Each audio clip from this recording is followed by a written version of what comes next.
अयोध्या भगवान राम की राम जन्मभूमि है। अयोध्या में उनका मंदिर था, वो ढहाया गया। अयोध्या जो भारत के हृदय में बसी है, विश्व के हृदय में बस जाएगी और बसे इसकी आवश्यकता है। किन कारणों से ऐसे युद्ध होते हैं? क्या उस युद्ध को रोकने का किसी ने प्रयास नहीं किया?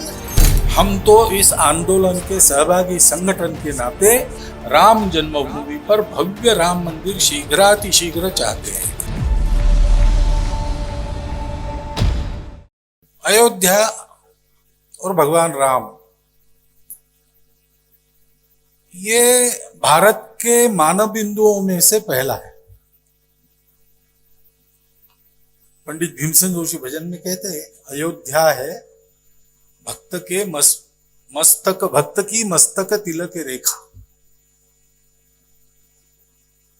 तो आध्यात्मिक अयोध्या जैसे भक्त के मस्तक तिलक रेखा में पाई जाती है। निर्गुण विचार करने वाले लोग उसको जान सकते हैं, उसमें उनका पूरा समाधान हो जाएगा। लेकिन करोड़ों का जो भारतीय समाज है वो तो सगुण को देखना चाहता है। उसके लिए भारत की मस्तक तिलक रेखा अयोध्या है। उसका यह मान है। भगवान राम को भगवान न मानने वाले भी मर्यादा पुरुषोत्तम मानने वाले लोग हैं।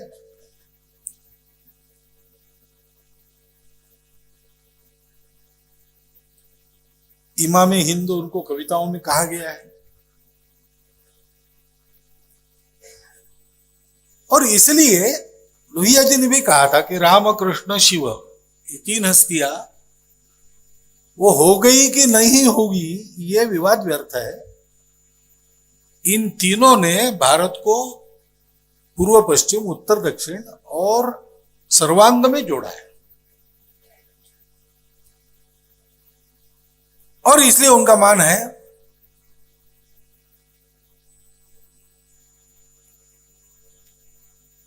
और निर्द्वंद्व है।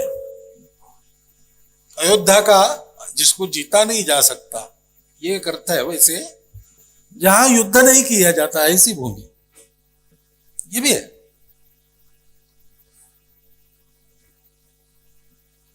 क्योंकि मर्यादा तो यही है।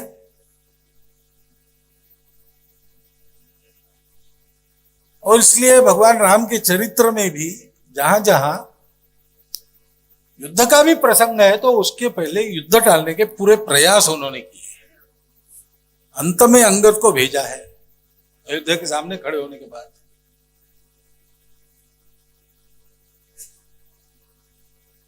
अब ये जो सारी बातें हैं वो है आप सब लोग जानते हैं।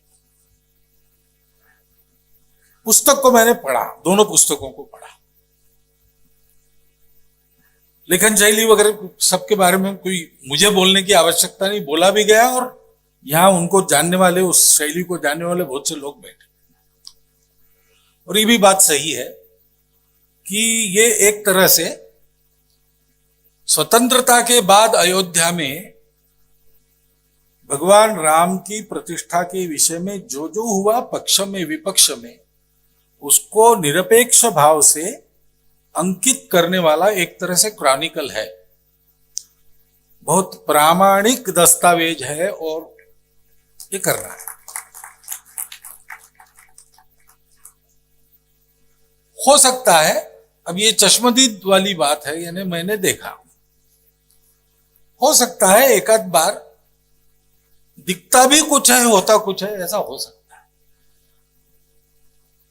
लेकिन होता कुछ है तो क्या होगा इसका अनुमान लगाने के बजाय जो मैंने देखा वो ऐसा देखा, ऐसा यहां बताया है। इसके प्रामाणिकता यानी प्रमाण की बात मैं नहीं कर रहा हूं, ऑनेस्टी की बात कर रहा हूं, अंग्रेजी में जिसको कहते हैं, सचोटी की बात कर रहा हूं। उसके बारे में कोई शंका नहीं ले सकता। जैसे मैं इसलिए बता रहा हूं, आप भी सब लोग पुस्तक पढ़ेंगे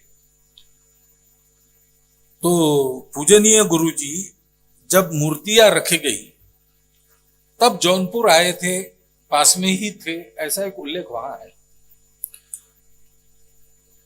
अब हेमंत जी अगर ये रिपोर्ट लिखते तो मैं मानता कि उनका भी संबंध है, ऐसा बताने के लिए उन्होंने लिखा है। लेकिन ऐसा नहीं, उन्होंने पुस्तक में लिखा है। उस समय संघ से प्रतिबंध अभी भी हटा था और उनका प्रवास, पहला प्रवास चल रहा था। सब कुछ ठीक ठाक करने में ही उनका सारा मन लगा था और वो संघ का ऐसा समय भी नहीं था और ऐसा प्रभाव भी नहीं था कि ऐसा कुछ हम कर सकते। लेकिन इसका उल्लेख आ गया है तो फिर लोग सोचने लगते गुरुजी का क्या संबंध था। तो ठीक है, यहाँ शायद अगस्त तक इधर रहे, दिल्ली पंजाब, सितंबर में लखनऊ, और उसके बाद वो बंगाल चले गए।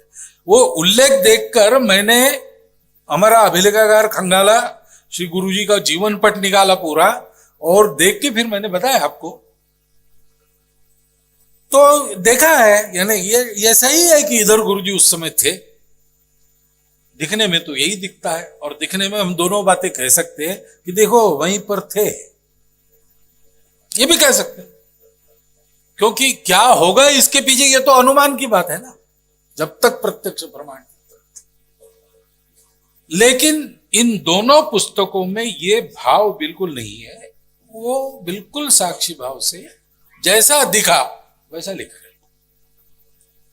ऐसे किसी ने कहा कि मूर्तियां दूसरी तरफ से, मूल मूर्ति नहीं दूसरी तरफ से लाई, तो वो नहीं, ऐसा नहीं है, ऐसा किसी ने कहा। हो सकता है, नहीं भी होगा, होगा भी, परंतु जहां प्रामाणिकता से लिखा जाता है वहां अगर सुधार हो तो वहां उसमें भी कोई दिक्कत नहीं रहती, कोई गिला शिकवा नहीं रहता। ऐसी एक ऑनेस्टी इस पूरे लेखन में है, गतिमानता है और आकर्षकता है, रोचकता है, सुंदरता है। परंतु और एक दृष्टि से ये पुस्तक बड़ी महत्वपूर्ण है।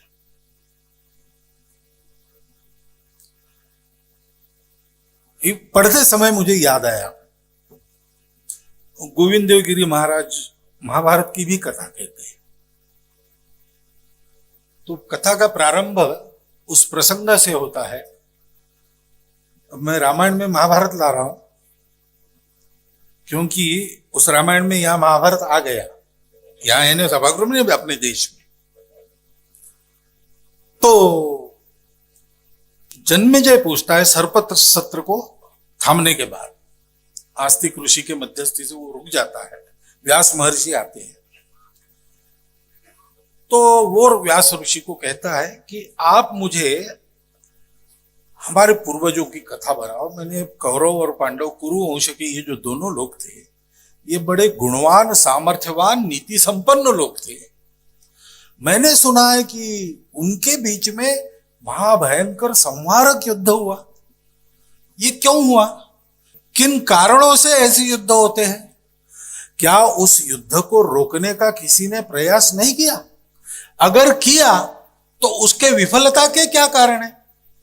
क्या करें हम बरतने में जिससे ये प्रसंग फिर से ना आए? इस पर व्यास महर्षि कहते हैं कि ठीक है, ये कथा इन तुम्हारे सब प्रश्नों का उत्तर देती है। मैंने कल ही इसको वैशंपायन को बताया है, इसलिए आज मैं भी सुनूंगा, वो बताएगा। और फिर महाभारत की कथा शुरू। ऐसा वो बताते, वो मैंने सुना, मैं आपको बता रहा हूं। नाम मेरा भागवत है, लेकिन इतना गहरा वाचन मेरा नहीं है उन बातों का, तो संत महात्मा कहते उस पर चलता हूं। मैं समझता हूं कि इस पूरे प्रकरण का स्वतंत्रता के बाद मूर्तियां प्रकट हुई तब से आज तक का, अथवा जैसा अमित भाई ने कहा, मंदिर ढाया गया उस दिन से, हमको विचार इस प्रकाश में करना चाहिए कि क्यों ये होता है, क्यों ऐसे प्रसंग होते हैं, और क्या करने से ये बातें टल सकती, टलना चाहिए, ऐसा लगता है ना। तो इसकी कारण परंपरा क्या है? ये जन्मेजय के प्रश्न मुझे याद आए और उन प्रश्नों का उत्तर इन ग्रंथों में है।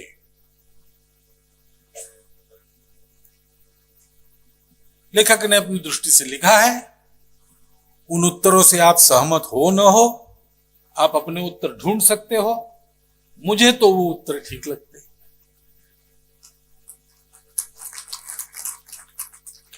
जब जब सत्य और न्याय की उपेक्षा होती है, अहंकार के कारण अथवा स्वार्थ के कारण, तो अयोध्या में भी महाभारत हो सकता है। नहीं होना चाहिए, लेकिन होता है। कौन टाल सकता है? अयोध्या भगवान राम की राम जन्मभूमि है। अयोध्या में उनका मंदिर था, वो ढहाया गया, उस पर बना है। भारत के लाखों लोगों के, करोड़ों लोगों की, उसमें केवल हिंदू नहीं है जिनको हिंदू कहते हैं आज, और भी लोग हैं, उनकी श्रद्धा का वो स्थान है। और जन्मभूमि एक ही होती है, उस पर मंदिर बनाने की मांग है। यह भी कहा जाता है अगर कि बात ठीक है आपकी, लेकिन अब जमाना बदल गया है, अब हम जिस जमाने में है उस जमाने में होने का नहीं है, आप मत करो, तो भी एक आध बार सुन लेते लोग। लेकिन वहां राम हुए ही नहीं, अयोध्या वहां थी ही नहीं। कहां से तर्क शुरू हुए। अंत में लेजर किरणों से चित्र लिए गए और खोदकर देखा गया, उसमें भी अब एकाध देश में उस देश के प्रजा के सदियों की श्रद्धा की ऐसी परीक्षा ली जाए, तो हम लोग तो सब यहां बैठे हुए सुबुद्ध लोग हैं, नेता लोग भी बैठे हैं, बुद्धिजीवी भी बैठे हैं, हमारे पास विवेक है, तो हम तो सब्र कर लेंगे। गली गांव में घूमने वाला सामान्य व्यक्ति, उसका सब्र रहता है क्या? ये तो आ बैल मुझे मार जैसा निमंत्रण हुआ कि हम सत्य को टालते रहे, हम न्याय की उपेक्षा करते रहे। हम सत्य और न्याय को टालने के बाद जो प्रक्षोभ होगा उसका हम राजनीतिक उपयोग करेंगे, इस आकांक्षा से करते रहे। क्यों ये कलह होते हैं, इसके पीछे के कारण होते हैं। कैसे टाला जा सकता है, इन सब बातों के फंदों में न पड़ते हुए जो सही है, जो न्याय है और जो सत्य है उसका सामना करो। कितना लंबा करोगे? स्वामी वामदेव जी जैसे एक सात्विक संत को यह कहना पड़ा कि अब मैं इस सब मामले से अलग होता हूं, क्योंकि मुझे न्याय मिलने की आशा नहीं। न्याय मिलने की आशा ढांचे के साथ केवल ध्वस्त हुई क्या? स्वामी वामदेव जी के मन में तो उसके पहले ही ध्वस्त हो गई। इसका हम एक देश है, हम एक राष्ट्र है, हमारा विविधता भरा समाज है। हमको अपनी परंपरा के अनुसार उस विविधता में एकता को देखते हुए सबको साथ लेकर चलना है। हमको असत्य और अन्याय पुराएगा नहीं। हम असत्य और अन्याय पर चलेंगे तो इन दो के साथ तीसरा अनिवार्य रूप से आने वाला हिंसा जुड़ जाएगा। हम उसको अगर नहीं चाहते और नहीं ही चाहते तो हमको सत्य और न्याय के साथ चलना पड़ेगा। जहां सत्य है वहां अहिंसा है, और जहां सत्य अहिंसा है वहां न्याय है। एक गंभीर आत्मचिंतन हम सब लोग करें। हम सब, मैं कहता हूं, मैं अपने आप को भी उसमें से बाहर नहीं रखता हूं, मैं करता हूं इसलिए मैं बता रहा हूं। हमको सत्य का सामना करना पड़ेगा, हमको न्याय को जल्दी देना पड़ेगा। लंबित रखने से होता नहीं तो समाज है, समाज सर्वोपरि है। समाज ने सब कुछ बनाया है। समाज के शक्तिवान समर्थन के कारण स्वतंत्रता मिली है। समाज के शक्तिवान समर्थन के कारण सारी बातें बनी है। वो सर्वोपरि है, उसके लिए सब कुछ बनाया। आप हम सब उसके लिए बने हैं। उसको पसंद है रखेगा, नहीं पसंद है नहीं रखेगा। और इसलिए ये सब ठीक होना चाहिए, और इसलिए हम मानते हैं। कल मुझे प्रश्न पूछा गया, मैंने साफ उत्तर दिया कि कार्यक्रम कौन से करना, कानून लाना कि नहीं, ये सब जिनका है वो करेंगे। हम तो इस आंदोलन के सहभागी संगठन के नाते राम जन्मभूमि पर भव्य राम मंदिर शीघ्रातिशीघ्र चाहते हैं, और उसके लिए जो भी बनेगा हम सहयोगी बनेंगे, क्योंकि इसमें हमको किसी को नीचा दिखाना नहीं है। इसमें हमको भारत में ये जो आपसी कलह सदियों से चला है उसका एक प्रमुख कारण समाप्त करना है। मैं ये मानता हूं सत्य और न्याय पर हम चलेंगे और सही बात करेंगे तो भारत के झगड़े समाप्त होंगे। लेकिन स्वार्थ को लेकर चलने वाले, समाज के विघटन पर अपनी स्वार्थ की गोटियां बनाने वाले वो लोग ले जाते हैं। उधर जाने की बात जब होती है तब फिर भावनाएं भड़कती है, तब फिर नासुर बन जाती है, तब फिर ये बातें। अब इसको मानना पड़ेगा। कुछ हुआ और इधर वाले उधर उंगली दिखा रहे, उधर वाले इधर उंगली दिखा रहे, ऐसे नहीं चलेगा। ठंडे दिमाग से एक जगह बैठकर सब सोचे, भाई ये देश राम का है, ये देश कृष्ण का है, राम कृष्ण शिव इस देश की एक श्रद्धास्पद रही है, इसको हम क्यों नकारें। जन्मभूमि एक ही होती है, वहां मंदिर था, प्रमाण, इसका प्रमाण दिया जाता है, प्रमाण मांगा जाता है, ये कितनी बड़ी बात है। आप विचार करो, हजारों वर्षों से करोड़ों का हिंदू समाज और अपने आप को हिंदू न कहने वाले भी बहुत सारे लोग इसको मानकर चलते वो राम जन्मभूमि। 300 साल पुरानी घटना के प्रमाण देते समय उस पर विवाद होता है। यहां आप आज की गणना के अनुसार 8000 साल पुराना, जिसका कार्बन डेटिंग भी एक्यूरेट नहीं हो सकता, ऐसे काल का प्रमाण समाज को मांग रहे हो। श्रद्धा पर सवाल लग रहा है। ये सारी बातें इसको छोड़ना चाहिए, ये नीतियां छोड़नी चाहिए। सीधा सपाट सत्य, वो किसी को अच्छा लगे किसी को बुरा लगे, और सब सत्य सबको अच्छे लगेंगे ऐसा नहीं है। ऐसे भी कुछ सत्य हो सकते हैं जो मुझे अप्रिय लगेंगे, लेकिन मुझे मानना पड़ेगा अगर वो सत्य है। सत्य और न्याय का सामना करने का साहस हम में जगे तो ये बातें सब ठीक हो जाएगी। मुझे लगता है कि ये पुस्तकें जो लिखी गई है हेमंत जी के द्वारा, उसका जो संदेश मुझे ध्यान में आता है वो यही है। बाकी आंदोलन है, सही है, गलत है, ढांचा गिरा, योजना से गिरा कि वैसे ही गिरा, किसने गिराया, कौन जिम्मेवार है, ये गाली गलौज चलती रहेगी। ये राजनीति का खेल है,